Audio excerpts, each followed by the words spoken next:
자, 대강절 두 번째 주일입니다. 대강절은 옴, 왔다라는 거죠. 또는 도착을 의미하는 라틴어 어드벤토스에서 유래된 말입니다. 직접적으로 그리스도의 오심을 뜻하며 이 말은 성탄절에만 국한되었지만 지금은 이제 예수님의 탄생을 기대하며 또 우리 자신이 성탄절 전에 내 주일을 우리가 거룩하고 경건한 마음으로 지키면서 또 다시 오실 재림하실 예수님을 기다린다는 뜻으로 우리가 대강절 또는 대림절, 강림절이라는 용어로 이 성탄절 전에 내 주를 우리가 기념해서 예배를 드리고 있습니다. 지난주에 말씀드린 대로 예수님을 만나고 믿기 이전과 예수님을 믿은 이후에 저와 여러분의 세계는 달라집니다. 우리가 세계의 역사를 BC와 AD로 나누듯이 저와 여러분이 예수님을 만나기 이전과 예수님을 믿고 거듭난 이후의 삶은 완전히 달라진다는 겁니다. 이것이 왜 달라지느냐? 세계관이 달라지기 때문에 그렇습니다. 세계관이라는 것은 세상을 바라보는 관점, 즉 어떻게 보면 이 안경과 같은 거죠. 우리가 어떤 색의 안경을 쓰느냐에 따라서 우리 앞에 보여지는 세상의 색깔이 달라지듯이, 예를 들면 얼마 전에 우리나라에 눈이 많이 왔잖아요. 사실 우리가 사는 이 지역은 뭐 그렇게 많이 오지 않았습니다. 그러나 서울이나 경기권은 어마어마하게 많이 왔더라고요. 뭐 집이 무너지기도 하고요. 비닐하우스 같은 것도 다 무너지고. 그런데 그날 어떤 목사님이 아주 중요한 집회가 있어서 이제 그래도 늦을 것 같아서 일찍 출발했는데 뭐 교통 대란이죠. 가면서 시간은 흘러가고 교통은 막히고 차는 운전은 더 힘들고 그러면서 마음이 막 이게 이제 급해지니까 해필 이럴 때 눈이 많이 와가지고 이게 무슨 꼴이야. 정말 이런 마음이 막 나오는 거예요. 그러다가 어느 순간 아니자. 차라리 이 순간을 내가 감사하며 가자. 이 세계관을, 관점을 다르게 보는 거죠. 처음에는 불편하고 위험하고 정체되고 이런 게 싫고 화가 나고 그랬는데 그것을 관점을 바꾸는 거죠. 야, 정말 너무나 아름답다. 이렇게 많은 눈이 이런 계절은 내 인생에 또 볼 수 있을까? 너무 하얀하구나. 이렇게 감탄하면서 가다 보니까 어느덧 목적지에 늦지 않게 도착했다는 거죠. 갈 수도 있는데 우리는 미리 짜증이 나고 불안하고 염려하고 어려움이 있으면 거기에 대해서 막 속상해 한다는 거죠. 여러분, 세상 사람들은 그들의 세계관이 있지만 저와 여러분은 영적 세계관으로 살아가는 성도들이 되시기를 주님의 이름으로 축원합니다. 성도는 세상 사람들이 갖지 못한 세계관이 있는데 그게 뭐냐? 영적 세계관입니다. 영적 세계관은 어떤 세계관이라고 그랬어요? 하나님을 바라보는 세계관이라고 그랬습니다. 저와 여러분은 모든 상황에서도 하나님을 바라봐야 될 줄로 믿습니다. 미가서 7장 7절과 8절 오직 나는 여호와를 우러러보며 나를 구원하신 하나님을 바라보나니, 여기서 바라본다는 것은 watch, 집중해서 계속 바라본다는 겁니다. 흘러가듯이 일끔일끔 보는 것이 아니라 어느 순간만 바라보는 것이 아니라 내가 필요할 때만 보는 것이 아니라 계속해서 집중해서 바라보는 것입니다. 미가 선자가 살던 때는 영적으로 타락하고 어둠과 현실적으로 암울한 시대였습니다. 나라의 멸망을 시적각 다가오고 있었습니다. 사람들은 그럴수록 우상을 바라보고 세상을 바라보고 내가 현실적으로 붙들고 의지할 수 있는 걸 바라봤지만 미가 선자를 외칩니다. 오직 나는 여호와를 우러러보며 나를 구원하시는 하나님을 바라보나니 나의 하나님은 나에게 귀를 기울이시리로다. 오늘도 우리 각계 영문 성도님들의 영적 세계관이 하나님을 바라보는 세계관이 되시기를 주님의 이름으로 축원합니다. 제가 어제 자선남비 모금을 하는데 초등학생들이 몇 명이 와서 또 막 애들이 귀여워요. 장난도 치고 까불기도 하고. 그래서 막 이제 이렇게 메리 크리스마스, 여러분 하나님의 축복이 함께 하시기를 바랍니다. 그러니까 어떤 초등학교 5학년짜리 애들이 쭉 있다가 나는 나신교를 믿어요. 나신교를 믿는다는 거예요. 난 또 나신교가 뭔가, 우리 은혜자매 나신교가 뭔지 알아요? 우리나라에서 굉장히 많이 퍼져가는 종교라고 합니다, 여러분. 이런 거를 제가 여러분 알려드립니다. 저도 이제 처음 배웠습니다. 나신교? 나신교가 뭐야? 그랬더니 내가 신이라는 종교입니다. 나는 나를 믿습니다. 초등학교 5학년이. 나는 내가 신으로서 나를 믿습니다. 그게 나신교입니다. 여러분, 요즘의 아이들이 나신교라는 거예요, 나신교. 난 어제 이런 종교가 있는 걸 처음 알았어요. 자선남비 하면서 또 배웠어요. 시대가. 이게 사탄의 전략이거든요. 내가 선악과를 먹어라. 그래야면 내가 하나님처럼 될 것이다. 결국은 인간의 죄성의 가장 궁극적인 결론은 뭐냐? 내가 신이다. 이런 거는 내가 신이다. 하나님, 여호와 하나님이 아니라 내가 신이다 라는 것이거든요. 그런데 이게 초등학교 5학년짜리들도 내가 신이라고 하는 나신교를 믿는다고 떳떳하게 말하는 거예요. 이야, 이 아이를 데려다가 교육을 시켜야 되는데 정은 올려야 되고. 여러분, 미가 선지자의 외침이 저와 여러분의 외침이 되기를 주님의 이름으로 축원합니다. 오직 나는 여호와를 우러러보며 나를 구원하시는 하나님을 바라보나니 나의 하나님이 나에게 귀를 기울이시리로다. 여러분, 우리의 세계관이 돈으로 가득 차면 돈을 바라봅니다. 내 눈에 돈이 있는 것 같은데 순식간에 없어지기도 합니다. 사람을 바라봅니다. 사람이 나를 도와줄 것 같지만 오늘의 친구가 내일의 적이 되기도 합니다.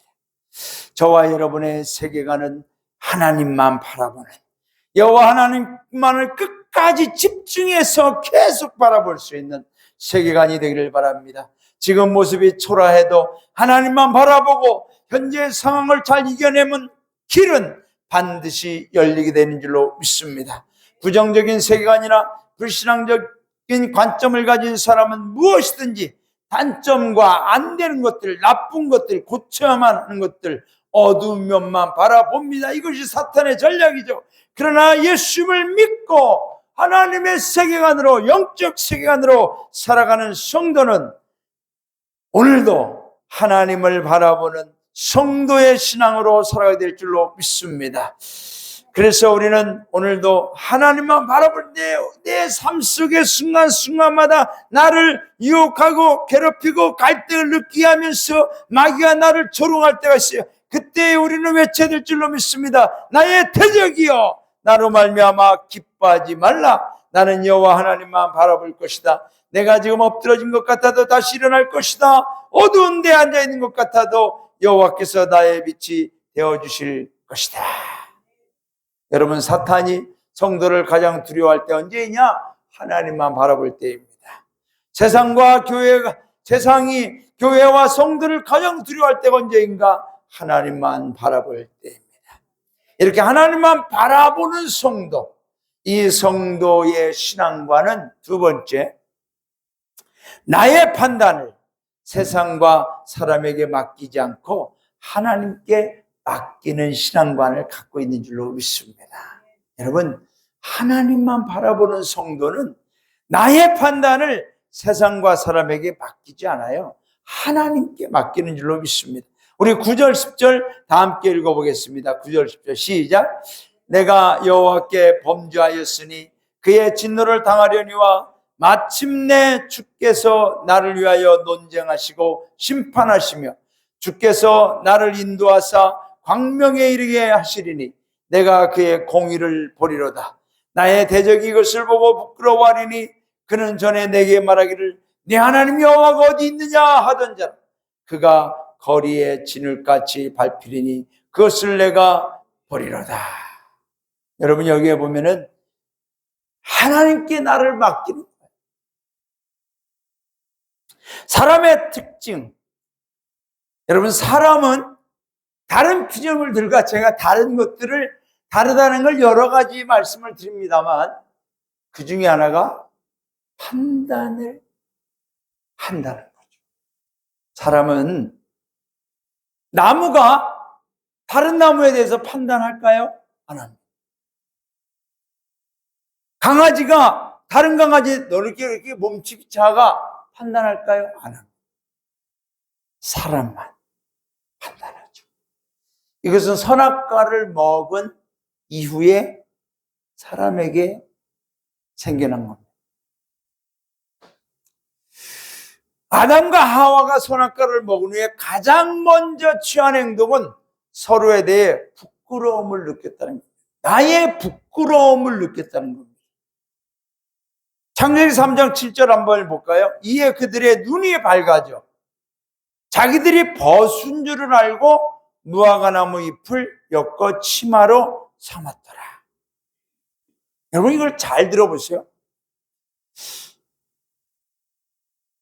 부끄러움을 느끼는 거예요. 인간은 선악과를 먹음으로 눈이 밝아졌다고 그랬어요. 근데 그 눈이 어떤 눈이냐? 나의 부끄러움과 상대방의 부끄러움을 볼 수 있는, 그리고 그 부끄러움을 판단하게 되었다는 거죠.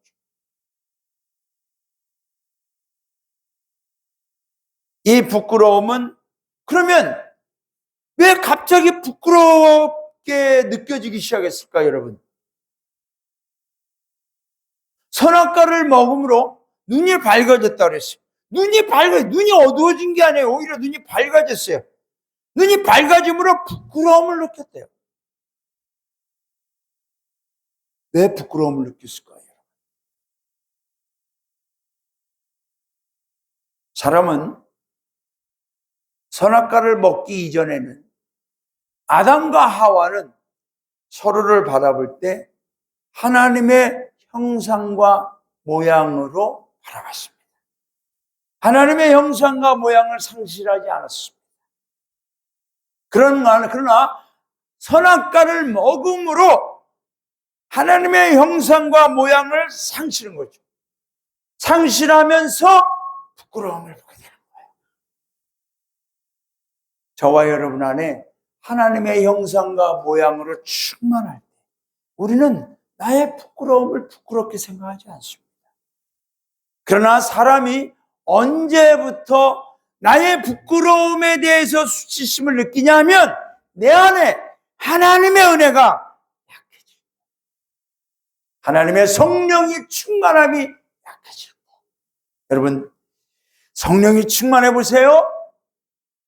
가난한 게 부끄러움이 아니에요. 아픈 게 부끄러움이 아니에요. 사도 바울 같은 사람 보세요. 얼마나 약점이 많습니까? 그러나 그는 나의 나됨은 내가 약할수록 강해진다는 거예요. 내가 약할수록 나의 약함을 자랑한다고 그랬어요. 오히려 자랑한다고 그랬어요. 왜요? 내가 약하지만 나는 오히려 하나님의 형상으로 하나님의 은혜가 내 안에 더 크고 충만하기 때문에 나의 부끄러움은 아무것도 아니에요. 보이지도 않아요. 오히려 나에게 주신 하나님의 그 영광이 더 크고 놀랍고 은혜롭기 때문에. 그런데 우리가 예수님을 믿으면서도 교회를 다닌다 하면서도 우리는 부끄러워해. 나를.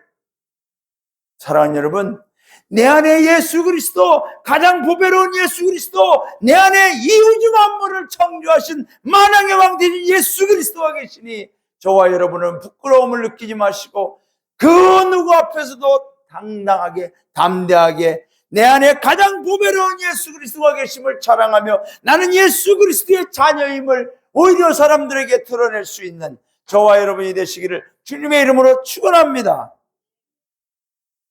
여러분, 우리 각계의 영문을 우리는 자랑해야 될 줄로 믿습니다. 왜요? 오래돼서? 아니요. 여기에 예수 그리스도가 계시니까. 아멘입니까? 네. 사람은 하나님의 형상과 모양을 보지 못하게 되면서 서로 부끄러움을 느낍니다. 수치심을 느낍니다. 아담과 하와는 처음 하나님의 형상과 모양으로 창조되어 생명이 되었을 때, 여기서 말하는 하나님의 형상과 모양은 하나님의 영광을 의미합니다. 그래서 아담과 하와는 서로 하나님의 창조를, 하나님의 형상과 모양으로 창조됐을 때 서로 하나님의 영광이 있군요. 하나님의 영광. 볼 때 하나님의 영광이 나타나니까 너무 아름다운 거예요. 부끄러움이 없어. 늘 볼 때마다 최고의 감동과 감탄으로 서로를 바라보게 되었습니다. 그런데 이 영광을 상실하는 순간 인간은 부끄러운 수치스러운 존재가 되었습니다. 그래서 바울은 그렇게 말하죠. 내가 만물의 찌꺼기만도 못했다.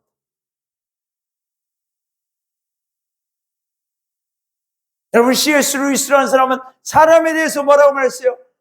사람은 만물의 수치라고 했어요. 수치.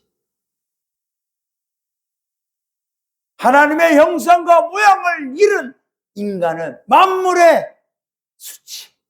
하나님이 창조한 우주 만물의 피조물들 가운데 가장 수치스러운 존재.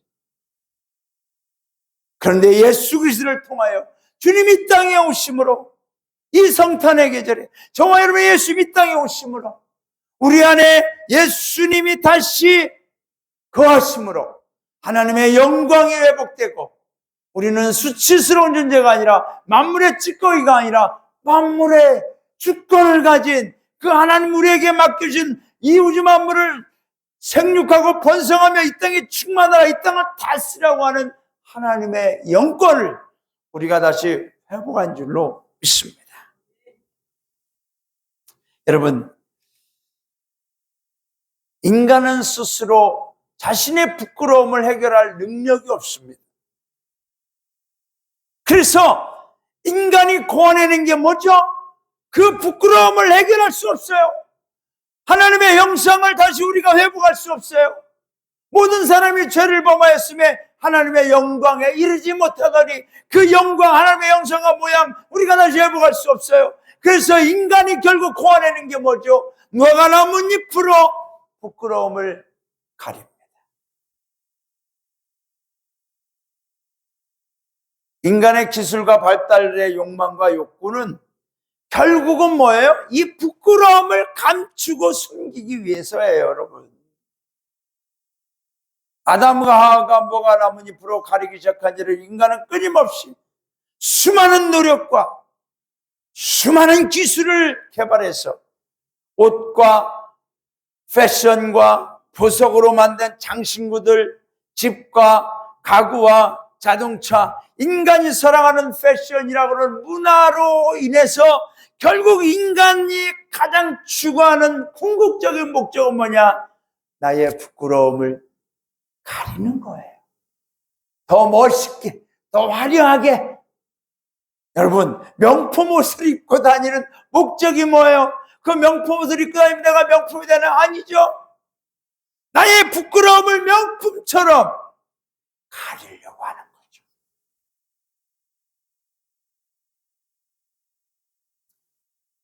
어떻게 하면 이 부끄러움을 더 멋있고 예쁘게 비싸 보이는 것들로 가려서 더 나의 부끄러움을 안 보이게 할 건가? 이게 인간의 실존적인 내면의 본질적 정체성인 거예요. 그런데 이런 저와 여러분에게 변화가 일어났죠. 예수님을 믿으며 내 안에 예수님을 영접하면서 내 안에 성령이 임하면서 나의 실존적 정체성을 발견하는 거야. 아, 내가 만물의 찌꺼기만도 못한 만물의 수치스러운 존재였지만 나의 진짜 나의 본질은 하나님의 자녀였구나. 그래서 여러분, 예수님이 내 안에 오시면, 성령이 내 안에 임재하시면 우리는 감출 수 없는 기쁨으로 회개하게 되죠. 하나님께 우리의 죄를 고백하게 돼요. 누가 시켜서 하는 게 아니에요. 누가 협박해서 하는 게 아니에요. 하나님, 나는 죄인이었습니다. 나 같은 죄인, 나는 사도 바울의 표현에 의하면 죄인 중에 괴수. 그래서 하나님 앞에 울며 고백하며 나의 죄를, 나의 부끄러움을, 그동안 감추려고 했던, 그동안 숨기려고 했던 그 부끄러움을 계속해서 고백하고 토해놓고 또 고백하고. 여러분, 그리스도인은 부끄러움을 감추는 존재가 아니라 예수님 앞에 모두 내어놓고 그 부끄러움이 편하여 하나님의 영광으로 다시 회복되는 존재인 줄로 믿습니다. 할렐루야. 저와 여러분, 부끄러움을 감추는 존재, 부끄러움을 감추지 마세요. 하나님, 나는 이게 약합니다. 나는 이게 부족합니다. 나는 이런 잘못이 있었습니다. 하나님 용서하여 주시고 하나님의 형상에, 하나님의 모양으로, 하나님의 자녀의 권세로 다시 회복시켜 주심을 믿습니다. 우리가 잘 아는 찬송가 305장, 나 같은 죄인 살리신 주 은혜의 놀라와, 존 뉴턴 목사. 여러분, 이분은 우리가 알다시피 노예 상인이었죠. 죄의 경력이 많더라고요. 탈령도 해서, 군대에서 탈령도 했었고, 자라면서 말썽을 많이 피웠어요. 나쁜 짓을 많이 했어요. 그러다가 결국은 노예 상인까지 한 거죠. 그런데 배가 파손되면서 죽음이 눈앞에 있습니다. 하나님을 찾는데 그 하나님이 뉴턴을 만나주십니다. 그리고 그는 그 이후에 자신의 모든 수치스러웠던 그 죄의 흔적들을 주님 앞에 다 고백하고 이제는 영혼을 구원하는 목회자로 평생을 살면서 나 같은 죄인 살리신, 자랑하잖아요. 나 같은 죄인이었습니다. 나는. 그런데 주 은혜의 놀라워, Amazing Grace, 그 은혜가 너무 놀라워. 잃었던 광명, 여러분, 우리가 잃었던 광명, 아까 영광, 하나님의 영성과 잃었던 그 영광을 다시 찾았습니다. 그 찬양으로 영광을 돌리는 거죠. 사실 우리나라에서는 나 같은 죄인을 부를 때 우리는 조금 이렇게 심각하면서도 좀 무겁게 부르죠. 나 같은 죄인 살리시고, 이렇게 불러야 좀 은혜롭잖아요. 근데 좀 외국은 그렇지 않아요. 외국은 좀 더 기쁨이 넘치죠. 나 같은 죄인 살리신 그 은혜가 너무 어마어마해요. 너무 놀랐습니다. 이건 너무나 기쁜 일입니다. 너무나 귀한 일입니다. 너무나 행복한 일입니다. 너무나 기분 좋은 일입니다. 그러면서 굉장히 밝게 부르는 찬양 중에 하나죠. 인간은 사람에게 판단을 받고 심판을 받으면 씻을 수 없는 상처와 분노와 미움과 원한을 갖습니다. 그렇죠? 저도 남기수한이 저에 대해서 뭔가 판단하면 왜 기분이 나쁜지 몰라요. 왜 그렇죠? 지난주에도 설교하고 열심히 했는데 저한테 당신 설교가 너무 어려워. 제 설교가 좀 어려운가요, 준영님? 아니죠? 아니. 어려워요? 저한테 어렵다고 막. 야, 기분 나쁜 말은 아닌데, 판단 받는 것 자체가 일단 좀, 그래서 제가 뭐라고 했더니, 64기 선배님이 이야기하며 68기 후배는 들어라. 이렇게 기스로 눌러서.